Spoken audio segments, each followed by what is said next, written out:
Hello, hello, hello. Welcome everybody to Fantasy Football Reminder. Just the second episode, because guess what? We're just now in the second week of NFL. Woo! And it's fun to be here. Well, joining me today is Stacey Cochran, man, from 5 Yard Rush. How you doing, man? Blue 80. How you guys doing over there? Doing great, brother. Doing great. You ready for some football today? Oh yeah, I'm ready to get into week two, and let's see what these teams are going to be doing. All right, well, let's hop right into it, man. I'm going to just list off some injuries that we should know about. One I didn't mention to you in, I guess you want to call that a production meeting. J.K. Dobbins was inactive. I thought they said he was going to be active, but he's inactive. So keep that in mind. Ravens already dealing with the injury bug that they had last year. Miles Gaskin out. Alvin Kamara not suiting up. Zach Wilson, C.J. Usama is out as well for the Jets tight ends. Um, let's see, who else are we talking about? Swift is playing. That's important to know. They said they might keep him on a snap count. Be prepared for that. Colts, man. Here's who we wanted to talk about. Let's go ahead and talk about one of your first guys, too. Alec Pierce is out. Michael Pittman is out. And then Shaq Leonard's out on the defense. You said that's going to open up some targets for Hines, man, and it's one of your DFS guys. Let's hear it, Stacey, man. What you got on him? Yeah, I'm taking Hines today. He had 10 targets last week. I can see them going back to him with Matt Ryan. I don't know if he has the confidence built up with all the other ones yet, but I'm going with Hines today. Nice. Hopefully he'll bring me some points. Yeah, they said he's been pumped up pretty good from quite a few people I respect, like I said. So once he had 10 targets, they lost 2 receivers. I mean, Mo Alley Cox doesn't seem to be the answer for any season as much as I want him to be. But Hines is going to have to do it. It's going to be JT and Hines. There's several teams kind of doing that this year, relying on a true running back by committee to keep the ball progressing and keep yards and keep points on the board. Yeah, you've got too many teams right now that are doing their running backs in a different way. I'm looking at Green Bay. I think by the end of the season, that's going to be the best backfield in the country. Yeah, if they keep up that share, they definitely had the lion's share of production for their team last week. I mean, there really wasn't much besides them, to be honest. But yeah, Hines is another one to keep with the injuries. Let's keep rolling a little bit more. Also in that game, Snoop Connor, an inactive, so that means they're going to be probably a pretty heavy dose of Etienne and James Robinson. And James Robinson looked pretty dadgum good, but so did Travis. So keep an eye on that. They only got 2 running backs active on that roster. Moving to the Bucks, man, look at all these playmakers gone. Julio Jones, Chris Godwin, Kyle Rudolph. The tackle's gone. Donovan Smith is not there. Keyshawn Vaughn, man, he's not going to be there as well. So the running back room, it's going to be a lot of Leonard Fournette, in my opinion. But on the other side of the ball, like we talked about, Kamara gone, Traquan Smith gone, Nick Vannett gone, White Davis is gone on the offensive line. Any quick comments on this game or these injuries, Stacey? That's just a hospital game. I mean, everybody's injured. Everybody's got something going on. I'm not, like I say, I'm staying away from that one. I'm not putting no bets on this game. I know Brady can be what he can be, and he's great. And when him and Fournette connect, that is one of the best quarterback running back packages that there is. No, yeah, he's great, and Fournette's in shape. But the Saints kind of have Tom Brady and the Buccaneers number. So, like you said, it's kind of an interesting game. Might just watch it for fun. Jameis Winston's always entertainment, man. That's just how that boils down to. I'm wanting to pick him up in one of my leagues. He's good. I remember when my friend went on a run. He made the playoffs at 500, and then just destroyed everybody in the playoffs with Jameis Winston. It was kind of cool to watch actually because we hadn't had that yet. A team from 500 kind of just stormed through everybody. So he can do it for people out there. Panthers inactive. Laviska Shenault's complete scratch. The Giants, man, Wan'Dale Robinson out. Aaron Robinson, I talked about him from an IDP perspective. He played 71 snaps. That's special teams and defense. He's probably going to have a couple people to replace him. So keep an eye on that. Kevin Thibodeau's out as well for the Giants. Patriots and Steelers, a game we need to talk about for you, my man. Not a whole lot. Marcus Jones out for the Patriots. Bailey Zapps. They got kind of secondaries banged up back there with Joshua Bledsoe as well. Steelers, Mason Rudolph's not going to be there for you, man. Um, then David Anawal, I don't really know him. Kendrick Green, Mark Robinson. Then, of course, we all know about TJ Watt. But I've said it on another show. I think, and I know you're Steelers fans, and we don't have the inactives yet for the Atlanta game and LA and none of those yet. So keeping an eye with that. The Steelers, man, I think, as big of a loss as TJ Watt is, you said he could have had the Defensive Player of the Year run. I believe that's true too. But I think they can overcome it. I think Highsmith is good. Hayward is good. Miles Jack is good. Bush played a little better. Minka Fitzpatrick was the MVP of last week. I mean, I think they can overcome all of that. What do you think about this game? From that, it has the lowest over/under out there as far as points are concerned. But what are your thoughts about this game? Well, I mean, I'm a Steeler guy, 100%. 100%. But with the way they played last week, they look like old Steeler football. They went in there and they just kept going at it and going at it. They didn't give up on their plays. I'm going in on the Steelers. With the defense, I was like I was holding out till I seen them play. But after watching them play last week, I'm 100% on with the Steelers. I know that on their run defense, it wasn't so good last year. But I do believe that with their rushing defense, they will keep pressure upon the quarterback, and they're going to help dictate what that game does. I totally agree. I think, I thought I had confidence in their defense and Mike Tomlin before they started the game last week. I just, he's a good coach, man. He's never had a losing season. And those guys have that kind of success for a reason. Just to haul up on some more, Justin Simmons got placed on IR for Denver. Fulton is out for Tennessee. Curse for the Cowboys. It's not he couldn't get past that MCL sprain. Denzel Perryman will be out. Ed Oliver's out on Monday. Jay Coleman for Seattle played 51 snaps. He's their slot corner guy. He's out as well. So Trey Lance could have a good game. That game's going to be pretty sloppy, but in the rain and whatnot. But Trey Lance will be playing against backup secondaries. Let's see. He says my friend Josh Grantham went to high school with this guy, man. What's up, Josh? I got Kittle, and he's been killing me. Who's a solid backup option currently? I have Tunyon. Hayden Hurst is an option as well. What about you? You said you got a tight end that you have in your DFS lineup. Why don't you talk about that, Stacey? And then Josh, I'll tell you who I think as well, man. Thanks for the question, Josh. I've got Freiermuth in my DFS for today. He had 10 targets last week. I know it's New England's defense, but I think right now, until they get settled in on their wide receivers, I think Freiermuth's going to get a good option to be playable every week. I know he had Hayden Hurst. I'm big on Hayden Hurst for the rest of the year. I believe that Burrow and him's got a connection from the way they played last week. Higgins was out with the concussion, but still they connected very nicely. And that could hurt people that have shares of Tyler Boyd. Yeah. But right now, I would take Hurst also. I would play him today. Yeah, I feel pretty good about both those, Josh. I think Tunyon, like I said, I broke down the film from the Packers like I do every week, like really take a pretty in-depth look. And come the second half, Rodgers basically was like, I'm going to Dobbs, I'm going to Tunyon, and I'm going to my running backs. He threw one to Winfrey, one to Watson. I don't think he threw any to Cobb in the second half. So I think Tunyon has a good matchup. He'll be lined up on Jackson against the Bears. So there could be potential, red zone look as he's got quite a bit more height. So I think I would stick with Tunyon this week. As far as maybe somebody else out there, best if you can go look at the Broncos, they pretty much exclusively threw to tight ends and running backs. They didn't hardly throw to Judy and Sutton for some reason. I don't know what was going on with that. But Alex O, I think he's a great grab if he's available. He kind of got injured late in preseason, so some people may have forgot about him. So yeah, got any questions out there and you're listening? Go ahead and hop on, ask some questions. Trying to give you the start sits and stuff, guys. Let's break down your DFS lineup. I'm going to read it off real quick, and then you can kind of talk about it, who you feel good about. I know we've covered Hines already. We just covered Freiermuth.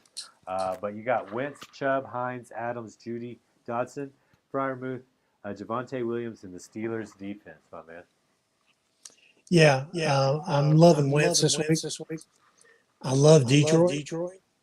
I think they've got a great shot this year of breaking 500, maybe even making to the playoffs. But I think Wentz is a man that wants to finish something. I think he has a chip on his shoulder, and I think he's looking to play. He's got some great targets. McLaurin, Samuel, Dotson. You got Logan out at tight end. You've got Antonio Gibson. You got J.D. McKissick. Yeah. I think they're setting very well to have a good game today at Detroit. Yeah, that secondary is not the greatest in Detroit, so I do like Wentz as well. You know, and he does. He has fabulous targets, and I definitely, like I said, I think the human element of the game goes far underlooked. And like you said, he's got a huge chip on his shoulder, and people forget how great he is. I think the knock with Wentz is he'll take chances. If you go back and look at some of those throws he threw to Dotson and Scary Terry, they're like 30 yards downfield, and the defenders all over him, and he's not scared to take that risk. And that's what I love about Wentz. I think he's exciting football, and that's one of I think it's going to probably be the best game of the early slot, the Commanders and the Lions, man. But yeah, you got Chubb, Adams, Judy, Dotson. We just talked about Dotson a little bit, I guess, too. But yeah, I'm taking Adams. Him and Derek Carr have a great connection. I mean, to imagine Adams having a better connection than with somebody than Aaron Rodgers is insane. But these two go all the way back to Fresno. They've played very well together. They've set records together. And with the way Adams is playing, I mean, let's see what he had here. He had 17 targets last week. I mean, Hunter Renfrow, I loved watching him play, but he's not going to be getting the targets. I think Darren Waller could possibly play in today and get the targets. After seeing what happened with them against Arizona and Kansas City last week. I mean, Mahomes and Kelsey had a great day against Arizona. So it could be Carr and Waller today, but I believe Adams is going to get the targets every week. Yeah, he led the league in targets, man, and got the touchdown. Worked hard. He looked like it's just typical Adams. It's just he doesn't look much different to me just because he's wearing silver or black or white and silver or whatever the combination may be. He's same old Adams, the guy that I looked at on film. It's like, man, he's amazing pre-catch. He's amazing after the catch. He went and studied Lamar Jackson. That's why you always see the first two guys miss Devontae Adams, because he said, well, I wondered what Lamar was doing to make all these people miss. And I started studying that, and you'll notice he'll give them a little shimmy right when they get there, whoop, and then just jump right behind them and use all their momentum. And then he'll just get to that burst again, just like he does right off the line. Amazing. I love Adams. It's the highest over-under of the week at 51.5, so there should be yards, there should be points. Real quick, we got somebody on Twitter coming in. Sometimes the comments don't come through on there, but I have them on my phone, everybody. So sending it straight to you, Stacey. My friend Tyler Downey, FF Fantasy Football 7's champion, reigning champion, man. He's asking Jamal Williams and Mark Ingram. Jamal Williams. Yeah, me too. Jamal Williams. I think Ingram's going to be outplayed by Taysom Hill. He's just the ultimate switchblade, dude. I mean, he can do it all. He's the Swiss Army knife. I mean, you need him to be the can opener, he'll go be the can opener. You need him to be the scissors or the file on the line, he'll go do that too. And I think it was pretty smart of him. I didn't know I was pretty perplexed on what was going to happen with the Saints, but I did feel confident in them being good. So I do feel Jamal Williams, man, he may not get 2 touchdowns this week, or he might get 3. Swift could be on a 10 or 12 carry count. That's good. Jamal Williams. They love him over there. I love him. You know, he's a great football player. He's the football player. Like, I feel like you could line him up special teams. You could line him up at linebacker, and he's going to give you everything he's got. So that's what I love about Jamal. Yeah, I see him this week having a great week. Don't think Swift's going to get to carry the ball as much as what we would want to see him. But I'll take Williams. Yeah, I don't think Zan Campbell's one to bluff too much. He might be, but they said they're going to probably limit him. I think they're going to limit him. But yeah, back to Judy. You got Judy. We talked about Fryermuth as well. Chubb. I love Chubb. Do you think they're going to give him end zone looks? I have him in quite a few of my best balls, actually. So I know the volume's going to be there. The Jets' defense looks porous. How do you feel about that? I'm just hoping that Kareem Hunt don't take everything at the 20-yard line and run it on in. I'm hoping Chubb will get some shots at the end zone.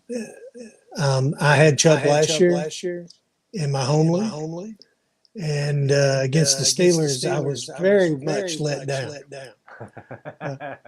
So I have him again in some of my leagues. I do like Chubb. He's a great running back.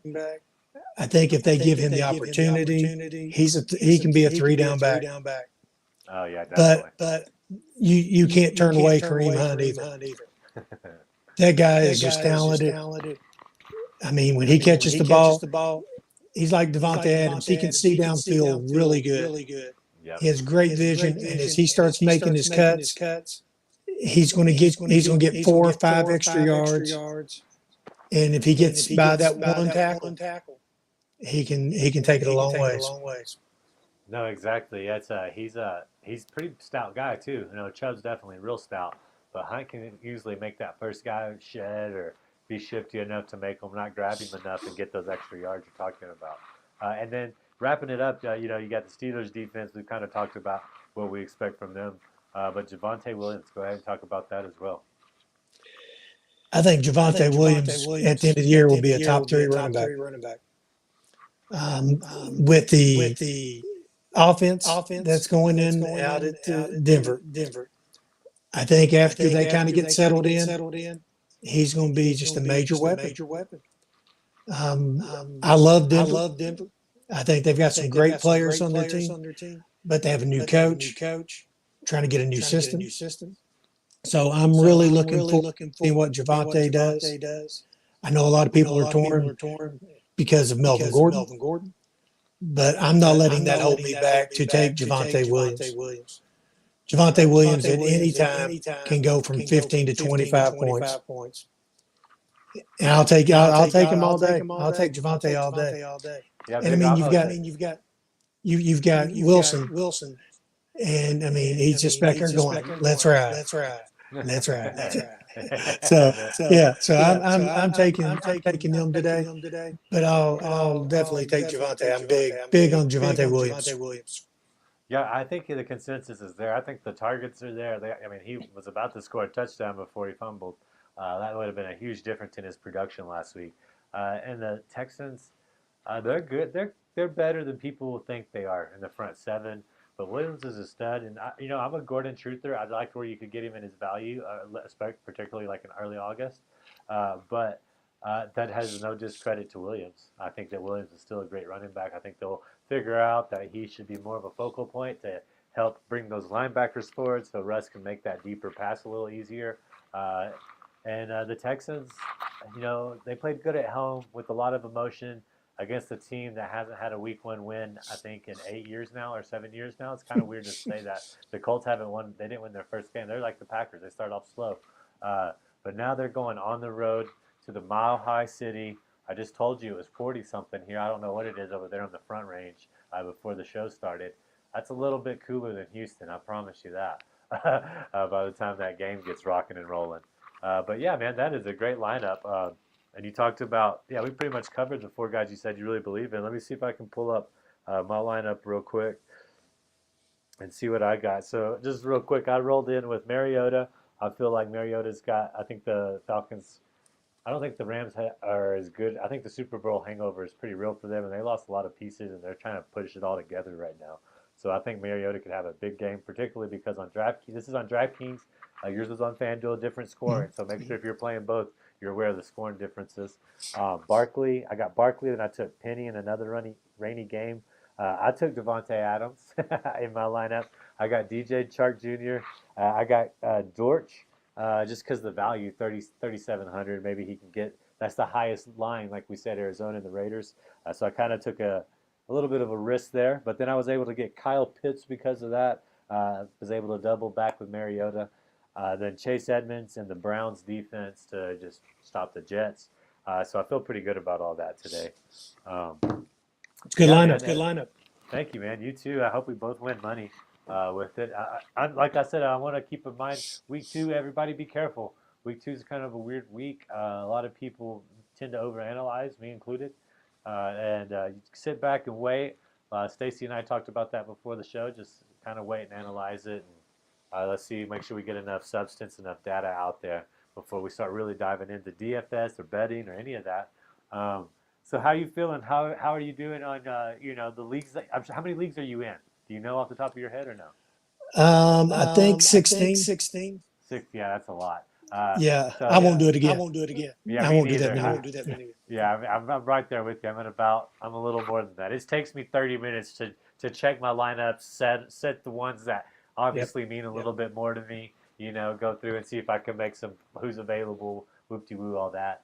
But how are you feeling in the ones that matter the most to you? Did you win them? Did you lose them? Did you have a good week 1 overall?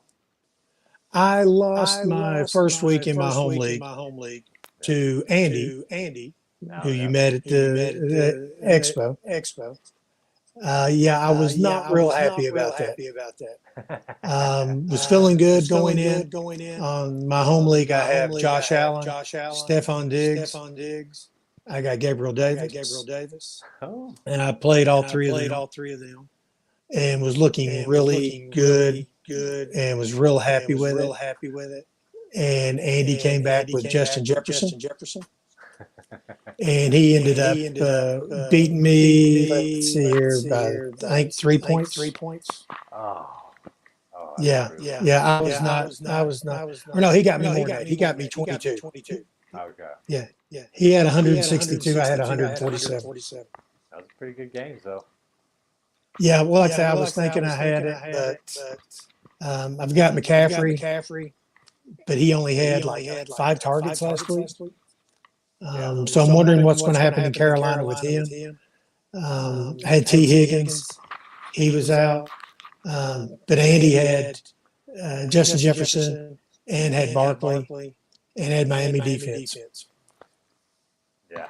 Oof. And Miami. it was It good. was Yeah, good. that was Yeah, that good. was That good. was That good. was good. Miami defense with that touchdown. Anytime that defense gets a touchdown, they get another rung up on the ladder. They're looking down at everybody else immediately. So, Well, I'm excited I'm about excited Miami. about Miami. Yeah, they're going to be good. I think they're going to beat Baltimore this week. I I think. hate it for the I people hate that it for the have people that shares of have shares Gasecki. of Gasecki. Oh yeah. I don't think they're I going to be don't think they're going to using be the tight using end that the tight much. end that much. I mean, they've got too I many mean, they've got weapons too many around there. weapons around there. But I'm excited to But get I'm to watch excited them to get play. to watch them play. Yeah, no, that's going to be a good game as well. I think they're going to beat the Ravens. I'm in a pick six with a lot of the UK guys. It started 3 years ago. I won it. That's kind of how it was definitely a fluke, blind squirrel finding a nut kind of thing.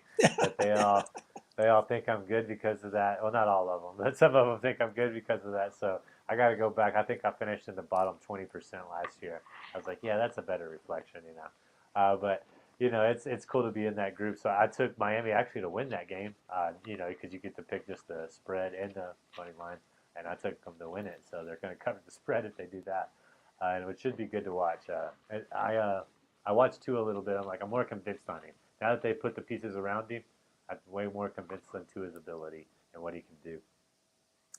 Yeah. But yeah, we're going to get out of here in about, a couple minutes. I do want to highlight real quick. I did meet Stacey at the expo. Hung my bag up right here. Here's my Hall of Fame pin I got, when I went to the Hall of Fame. That was such an amazing experience for me. You guys, I know Kentucky's a big football state too. I mean, a lot of people from Kentucky that love, I don't watch college sports until it's March Madness. And of course, you're going to think of Kentucky, when you think of March Madness.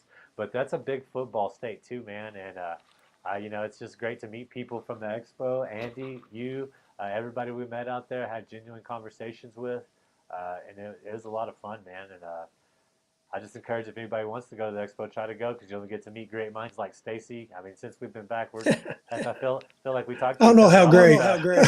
I appreciate it. I don't know how great. How great. I mean, I think it's great, but it's you get to meet all kind of good people. Is my whole point, and I feel like Stacey and I we interact almost every day. I feel like at least on Twitter or something, man. So where can people find you? Where can they find your work? What are you mainly about, man? Right now, mainly about 5 yard rush. I write for them, a group out of England. A lot of people know of Murph, who is a great guy. He's a great analyst. He helps me out a lot. Rob, one of my editors, he helps me out a lot, helping me learn how to write content. Just started writing this past year and getting more into the content creating. But they're a great bunch of guys, passionate about football. I just can't say enough good things about them. Love all of them. They're great guys. Then I have on my Blue Lady hat. Do Blue Lady fantasy football. We don't do a lot of content creating on that, but just putting information out, just trying to get information and getting it going. So it's been hard getting that up. But my main thing is just 5 yard rush. We do a waiver wire. Comes out on Monday morning, first thing over there. So anybody wants to find out what's going on, check out 5yardrush.co.uk. And waiver wire will be out first thing in the morning. And like I say, some great minds, and they know some stuff about football. Absolutely, man. I like I said, I love my interaction with NFL UK fans, and that you won't find a more passionate group, eager. There's a lot of them that are already making way from themselves. Tom and Best Ball, Murph. I work for King Fantasy Sports. Richard and Murph, they do a lot. Liam's over there doing his own thing. Dan. I've just met so much of the community in the UK, and I've already decided if I ever hit a pretty big pot, my wife Lit and I love traveling. I was like, well, let's just go to London and say hello to all those guys. That's how much I've enjoyed my interaction with everybody there. So if you, I can vouch for 5 yard rush. A lot of the guys that were at King have been at 5 yard. It's a big collaboration over there because they got other sports that's more popular. They're not necessarily a niche. I think it's growing in the UK quite a bit. Why do you think we have all these London games? It's pretty cool to see this movement take off, and in some small part of way, like Stacey and I be a part of it. And they love football, and I love football too. And if you love football, there's pretty much an easy common ground to have. Go check out the Patreon. Free articles writing up every Wednesday on there. That's just Iggy's F, and then the letter N and B, and then IDP Iggy for everything else. Give us a like on the YouTube. Go read some of the waiver wire stuff Monday, not Wednesday. They're coming out on Monday with it. Go check it out at 5 Yard Rush with those guys. Stacey, I wish all your Steelers good luck. I wish your lineup luck, my man. And I really appreciate you being on the show. We're going to have to get you back on soon, pretty soon, sooner rather than later. That's for sure. And I'm not even Sounds good, Iggy. Not I appreciate it. All right, man. Have a good one, dude. You too.